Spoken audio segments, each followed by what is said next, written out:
Hello everyone, কেমন আছেন সবাই? আশা করি আল্লাহর রহমতে অনেক ভালো আছেন। তো দেখতেই তো পারতেছেন আমি আজকে সকাল সকাল চালতা কাটার জন্য বসে পড়েছি। আজকে চালতার আচার বানানো হবে। আর চালতা কাটার কিন্তু একটা টিপস আছে, যে চালতা কাটলে কিন্তু হাত অনেক কালো হয়ে যায়। তো কালো হওয়ার কারণটা চালতার যে বীজটা, ওই বীজের ভিতরে যে বিজল বিজল জিনিসটাই থাকে, মূলত ওইটাই হাতে বললে হাতটা কালো হয়ে যায়। তো এই যে দেখতেই তো পারতেছেন, এখানে আমি অনেক সাবধানে চালতাগুলা কেটে নিছি। চালতাগুলা এখানে কাটা শেষ। এখন সুন্দর করে ধুয়ে নিতে হবে। তো এখানে 3-4 বার ভালো করে ধুয়ে নিতে হবে। তো দেখতেই তো পারতেছেন এখানে কত সুন্দর করে চালতাগুলা ধুয়ে নেওয়া হইতেছে। তো এই চালতা আজকে আমি আর আমার নানি শাশুড়ি কাটছি। তো চালতা কাটা শেষ, ধোয়াও শেষ। এখন চালতাগুলা সেদ্ধ করতে হবে। এখানে পাতিলে পানি দিয়ে তারপর চালতাগুলা দিয়ে দিতেছে।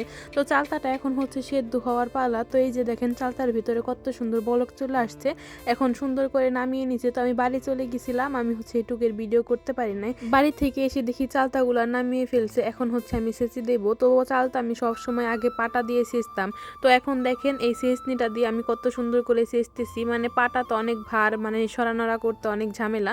তো এটা করতে আর অতটা ঝামেলা হয় নাই। তো দেখতেই তো পারতেছেন এখানে কত সুন্দর করে ছোট্ট একটা জিনিস দিয়ে আমি চালতাগুলা সেচে নিছি। এখন পাঁচফোড়ন আর অনেকগুলা শুকনা মরিচ আমার শাশুড়ি ভেজে দিছে। এখন আমি বেটে নেব।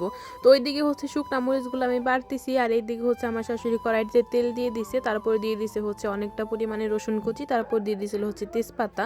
তো এই তেজপাতা আর রসুন কুচি যখন একটু লাল লাল হয়ে গেছে, তখন দিয়ে দিছিল চালতা।